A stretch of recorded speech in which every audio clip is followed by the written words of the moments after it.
welcome to another episode of the A Closer Look podcast. And I'm Jason Smith, sitting here with David Wojcicki. Hi, Dave. Hello, Jason. Good morning. Good morning. How are you? I'm doing well. Although, who knows? The eclipse is about to happen. It is about to happen while you and I sit here and talk about things from yesterday, about the sermon, the service, whatever we want to talk about. So yeah.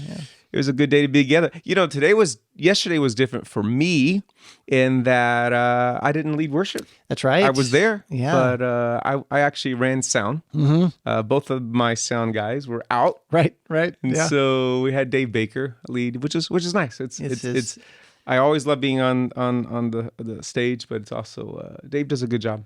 Yeah, and I don't think that people always understand. You know, we talked a little bit about this last week. You know, kind of what goes into planning a service, but you know, one of the things that you oversee in the church here is, yes, Sunday morning worship and singing and the musicality, but all the media stuff, all the print stuff, and so it's kind of all in your domain. So when you're not up there leading us in worship, you are, you know, helping the team that you lead in their service, and so you know, it's like every so often I take Sundays off from preaching, and it's not always because I'm vacationing or going somewhere. Like I build that into the routine. We talk about that just because there's other things that God calls us to oversee, and when we're not doing those main components, it allows us to do that. So, and we have a great media team, so it was fun hanging out with them yesterday. I don't get to do that much, so that's a lot of fun. Although I do often, we joke about, you know, what would the early apostles think about if they were like, we need our PowerPoint slides and we need our But it's you know, culturally, it's what we live in. You know, we're not trying to put on a show or anything like that, but we want to do things with excellence, and you're trying to minister to a large group of people in an effective way. So there was a family in our church that was visiting somewhere over spring break in the South, and they said they had a really interesting experience because the church that they were at, and I'm just observationally, people do things very differently and have different philosophies. They said, you know, they go in and there was the fog machine and there was the light show and everything like that. And we won't ever do that at Valley Center Community Church, in case you're wondering. It's just not our philosophy of ministry. We don't say this really from stage. Anytime that I know I talk about this in the new members class, and I was thinking about this yesterday as I was sitting and observing, and I was listening. From when we're on stage, I can hear the congregation somewhat. I have it actually. We have mics on stage. If you ever notice, there's two mics on the side of the stage. It's so that we can hear the team, and also the live stream can hear the congregation, and also the live stream can hear congregation.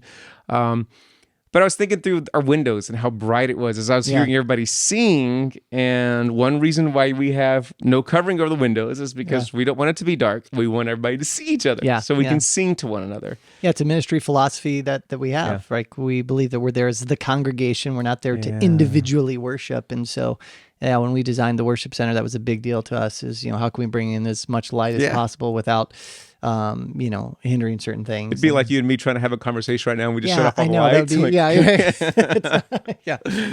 wouldn't work as well. Like, what are you doing? That's what I think about worship. You know, it's we just sing to one another, then we need to see one another. So you know, I sometimes wonder when people come and they are worshiping with us, you know, do they, you know, we don't always explain all of these things. We don't talk through it, but there is, I think, very little that we do that we have not discussed in some way, shape, or form, or thought through. We're not saying that it's always perfect or best or accurate, but the way that we just feel God has led us to lead or to do something, you know, as a church. And so I always smile, you know, people's, you know, and we're always open for things. You know, people say, you know, did you guys think about this? So we're always open for that. But many of the things that we are doing, you know, there's intentionality behind. Intentionality to it. Yeah, so. Even the design of the buildings to the liturgy on Sunday morning. So that's good.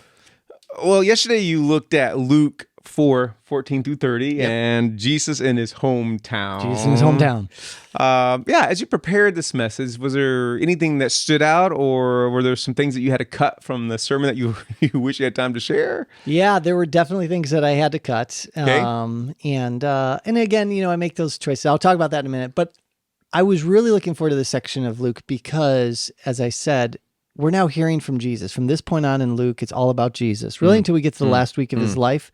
This is all Jesus teaching and healing and ministering, and so it's a new section. Like we're coming out of Easter, which I said yesterday. It's like Easter was kind of the end of the story, and then this week was kind of how it all began.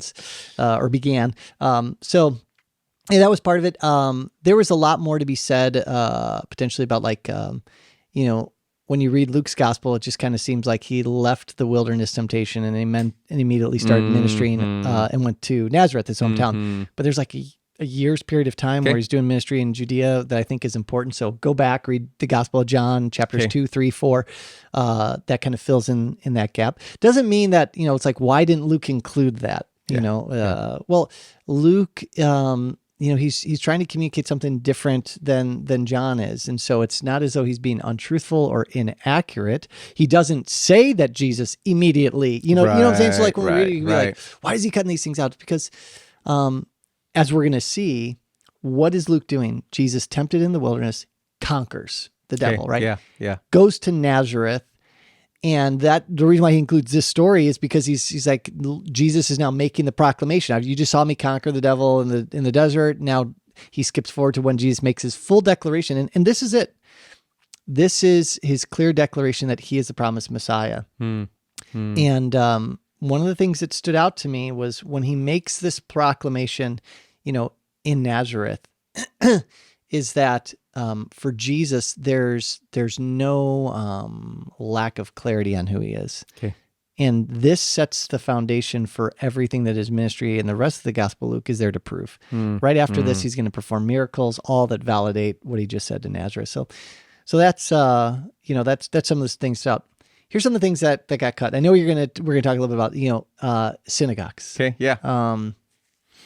One of the things that I had to kind of cut for time was in synagogues, they were developed by the Jewish people after the destruction of Jerusalem. Yes. And they built in a certain liturgy. There's nothing in the Old Testament that told them how to worship on the Sabbath. There's nothing in the Old Testament that says on the Sabbath day, when you gather together in synagogues, is what you're supposed to do. Because when God established the Old Testament law, the synagogue system was not created. And so the Jewish people, we got to be like really like, so this is where the Jewish people got a little bit in trouble, was that they started to make so many laws external to what God actually had commanded.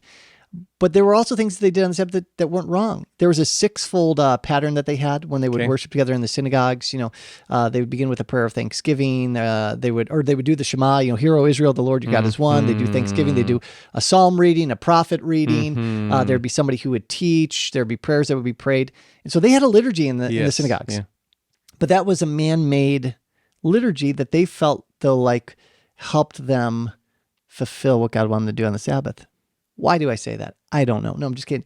When you see the early church, we have adopted many of the things that were being practiced in the synagogue as part of their liturgy as a way to worship God.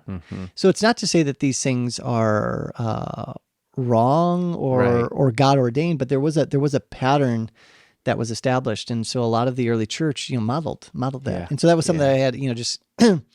Had to cut kind of for time. So, yeah. And you mentioned the synagogue, and it was established because the temple was destroyed, by the Babylonians in 586 BC. But in your sermon, you also asked the question, you talked about the temple was in Jerusalem at the time of this passage. So help me out. 586, it's destroyed. Yes. So what happened between there and... Yes, words mean things, and lack of clarity, making some assumptions, things that are working in my mind. Yeah, so 586, temple is destroyed. Jews go into captivity, they're dispersed. And so this gathering without the temple is part of it. Haggai, Zerubbabel, they are given permission to rebuild the temple. 516, somewhere around there, BC. And when that temple is done being completed, everybody weeps and mourns because they remember the splendor of Solomon's temple. And so there was a temple that was reestablished in Jerusalem. Eventually, though, even that temple falls into some disrepair. So Herod comes along and he rebuilds a temple that is a temple that was in existence in Jesus' day. But in that short window of time when the people were dispersed for like those 70 years and they don't have a temple, that's like more than a generation of people. And so that's when the synagogue system was developed in those communities that were dispersed. And so then they kind of bring it back into Israel and really put it into play all over the country.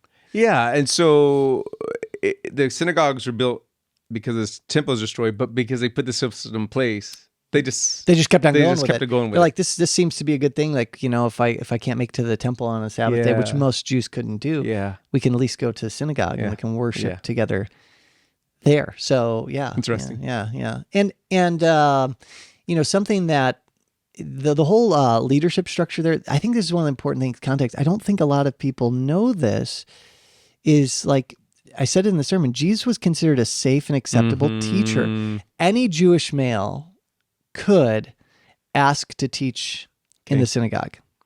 The chief elder had to approve you to do it. So you could go and you could request, can I teach? And they would give people the opportunity to do that, but you had to be approved. So when it says that Jesus was going all throughout the synagogues teaching, this was, from place to place, people are like, hey, you got to listen to this Jesus guy. You got to listen to this Jesus guy. Jesus early on was safe and acceptable. After this, you begin seeing in certain places, right? Like he's not quite getting the following they wants, which is also why he starts preaching some of the sermons that he does outside. He does the Sermon on the Mount, and you see the crowds, why he's going to teach from a boat, those kind of things, because people he wasn't maybe welcomed in the synagogues and the communities where he was going. That's pretty neat. I just think it's just good for us to kind of know that. Yeah. And I like the picture too of like Jesus going back to Nazareth, his hometown, and teaching in that synagogue, these people that he would have known. Yeah. He was a carpenter to these people before he was Jesus, if you will, Yep. And to many people, he was still a carpenter all the way till he went to the cross, because they're like, who is this guy? Like they could say these things. So good stuff. Good stuff. Yeah. Any teases where you head this next week?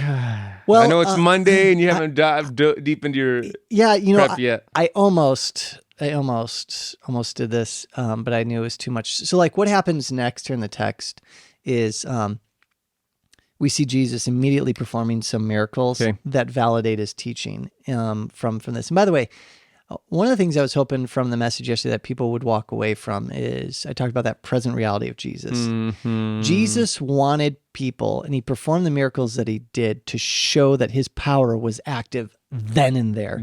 So when he says, I'm giving sight to the spiritually blind, I'm delivering the spiritually oppressed, I'm setting the captives free, that is something that began then and continues on. And the miracles that he does are a validation of when he says, today the scripture has been fulfilled in your hearing.